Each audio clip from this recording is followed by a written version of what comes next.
Blood, betrayal, power. Rome was built on all three. Rome did not begin as an empire. It was a fragile settlement on the banks of the Tiber, a land of exiled kings and warring tribes. Its legendary founder, Romulus, built the city in blood, slaying his own brother to take control. This brutal beginning set the tone for what Rome would become, a force of unstoppable ambition.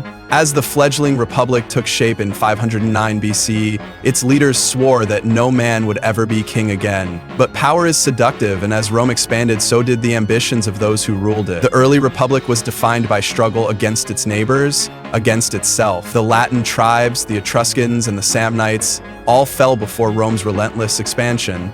But these victories were merely the beginning. True dominance came through blood-soaked wars against a bitter rival, Carthage. For over a century, Rome and Carthage fought a war that reshaped history. The Punic Wars pitted Roman discipline against Carthaginian ingenuity. Hannibal, one of the greatest generals in history, led his armies across the Alps, bringing war to Rome's doorstep. At Cannae, his forces slaughtered 50,000 Roman soldiers in a single day, a defeat so devastating that Rome should have collapsed. But Rome was not built to break. It adapted, it endured, it hunted Hannibal down, crushed Carthage, and erased it from history. By 146 BCE, Rome was the uncontested master of the Mediterranean. With Carthage gone, Rome turned its hunger elsewhere. Greece fell, its treasures looted, and its gods absorbed into Roman culture. Egypt, rich and ancient, became a Roman province. The legions marched ever onward, claiming Gaul, Spain, the Middle East. Every conquest brought wealth, but also new enemies, new threats. Yet, Rome's greatest enemy was always itself. Power concentrated in the hands of a few. The Senate, once the heart of the Republic, became a puppet of those with the most gold, the most soldiers. Generals became warlords, loyal not to Rome, but to themselves. Julius Caesar, charismatic and brilliant, understood this better than anyone. He crossed the Rubicon in 49 BCE, defying the Senate and seizing control of Rome. He was named dictator for life, then assassinated by those who feared what he had become, but it was too late. The Republic was dead. Rome belonged to emperors now. Augustus, Caesar's heir, was the first and greatest.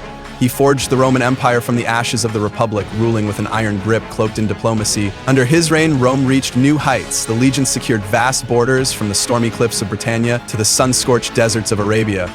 The Pax Romana, an age of relative peace, saw Rome flourish, but even the greatest empire has limits. Corruption seeped into every level of government. Emperors grew more decadent, more insane. Caligula declared himself a god and waged war on the sea. Nero played the lyre as Rome burned. The empire was stretched thin, its legions fighting wars on all fronts. The crisis came in the 3rd century. Civil war became constant. Enemies pressed in from every side, Germans from the north, Persians from the east.